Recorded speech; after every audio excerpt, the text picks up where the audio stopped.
शेतकरी मित्रांनो नमस्कार. आपण मागील व्हिडिओमध्ये कांदा पिकासाठी पहिल्या खताचा डोस, तणनाशक फवारणी आणि पहिली फवारणी याची माहिती घेऊन आलो होतो. त्या व्हिडिओला तुमचा प्रचंड प्रतिसाद बघायला मिळाला आणि आज आपण या व्हिडिओमध्ये घेऊन आलेलो आहे कांदा पिकाची लागवड केल्यानंतर दुसरा महत्त्वाचा खताचा डोस हा कधी द्यावा आणि दुसरी फवारणी ही कधी करावी, तर याचीच संपूर्ण माहिती तुमच्या समोर घेऊन आलेलो आहे.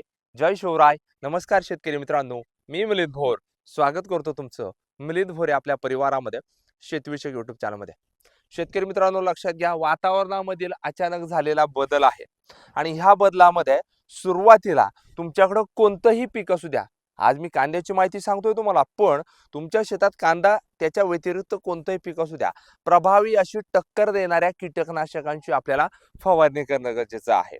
तर आता आपण थोडक्यात कांदा पिकाची जी माहिती आहे तर ही पाहून घेऊया. तर लक्षात घ्या, कांदा पीक आपलं बरोबर 30 ते 35 दिवसांच्या दरम्यान होईल. ह्याच टायमिंग दुसरा खताचा डोस आहे तर हा आपल्याला देणं गरजेचं आहे. पण खताचा डोस देते वेळी लक्षात घ्या, खतांची प्राइस किंमत ही वाढलेली आहे आणि मग नेमकी कशा पद्धतीने नियोजन करावं, कारण कांदा तर पीक आहे आणि खत तर देणंच गरजेचं आहे. मग ही खत व्यवस्थापन करते वेळी कांदा पिकाला जसं तुम्हाला सांगितलंय दुसरा खताचा डोस 30 ते 35 दिवसांच्या दरम्यान द्यावा, तर यामध्ये घेतेवेळी NPK खतं घ्यायची आहे. ही घेतेवेळी 10-26-26 एकरी 2 बॅग याप्रमाणे घ्यायचे, किंवा तुम्हाला हे देखील अवेलेबल झालं नाही तर तुम्ही 8-21-21 एकरी 2 बॅग याप्रमाणे घेऊ शकता. आता यामध्ये सल्फर घ्यायला विसरायचं नाही, 10 किलो याप्रमाणे बेन्सल्फ आहे तर हे आपण यामध्ये घेऊ शकतो. आता यामध्ये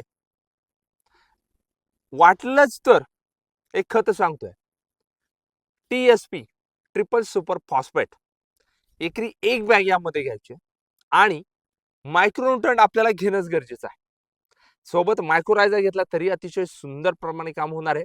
काही शेतकरी म्हणतील की जास्तच किंमत होती बुवा सर्व खताची, तर मोजकी ठोकाळ खतं घ्या, NPK खतं, TSP आणि यामध्ये बेन्सल्फ हे घेऊ शकता. आणि तुम्ही मायक्रोन्यूट्रंट घेणं गरजेचं आहे. त्याचबरोबर तुम्ही यामध्ये काय करू शकताय की मायक्रोरायझा हा देखील ऍड करू शकताय. निश्चितच पांढऱ्या मुळ्या वाढतील. मायक्रोन्यूट्रंटमुळे जे काळोखी ही जबरदस्त वाढेल. NPK खतामुळे काय होणार आहे, फुगवण व्हायला नंतर सुरुवात होणार आहे, दाणमाण फोगर बांधायला जास्त प्रमाणे सुरुवात होणार आहे, पातींचा फुटवा व्हायला जास्त प्रमाणे मदत होणार आहे. निश्चितच हा दुसरा खताचा डोस तुम्ही 30 ते 35 दिवसांच्याच दरम्यान देणं गरजेचं आहे. आता सर्वात महत्वाचं म्हणजे शेतकरी मित्रांनो, कांदा पिकाला दुसरी फवारणी ही कधी करावी आणि कोणती करावी. तर जसं मी सांगितलं की दुसरा खताचा डोस 30 ते 35 दिवसांदरम्यान द्यावा, तर ह्या टायमिंगला पाणी भरून झाल्यानंतर बरोबर कांदा पीक आपलं 40-45 दिवसांच्या दरम्यान होईल. ह्या टायमिंगला दुसरी फवारणी करायची आहे. ही फवारणी करते वेळी सुरुवातीला येत आहे गाभ्यामधील मावा, थ्रिप्स यावर नियंत्रण मिळवण्यासाठी कीटकनाशक. कीटकनाशक घेतेवेळी आपण इमिडाक्लोप्रिड, फिप्रोनिल हे घेऊ शकतो, किंवा थायमोथॉक्झॉन आणि लॅम्बडा सायलोथ्रिन हे घेऊ शकतो. मग तुम्ही इमिडाक्लोप्रिड आणि फिप्रोनिल हे घेत असाल तर SMLचं फिमा घेऊ शकता, किंवा तुम्ही पोलीस घेऊ शकता. आणि लॅम्बडा सायलोथ्रिन आणि थायमेथॉक्झॉन घ्यायचं असेल तर आपण काय करू शकतो, आली काय तर हे घेऊ शकता. आणि आपण ही कीटकनाशक सांगितलेली आहे यापैकी एक कीटकनाशक घेऊ शकतो. आता सर्वात महत्वाचं येतंय, वातावरणामधील होणाऱ्या बदलामुळे बुरशीनाशक हे खूप महत्वाचं आहे. आता हे घेतेवेळी आपण रेडोमिल गोल्ड घेऊ शकतो, किंवा ताकद घेऊ शकतो, किंवा आपण घेऊ शकतोय अवतार पावडर. तिन्हींपैकी कोणतंही एक बुरशीनाशक आपल्याला यामध्ये घ्यायचंय. पण आता मात्र खरी जी मेहनत आपल्याला करायची आहे कांदा पिकाला दुसऱ्या फवारणीमध्ये, तर ती म्हणजे पातींचा फुटवा, दाणमाण पोगर जाड झाला पाहिजे. यासाठी दर्जेदार उत्कृष्ट कंपनीचं एखादं खत, इंडिकेमचं 42-47 घेऊ शकतो, किंवा आपण घेऊ शकतोय 1261. यापैकी एक खत आपल्याला यामध्ये घ्यायचंय.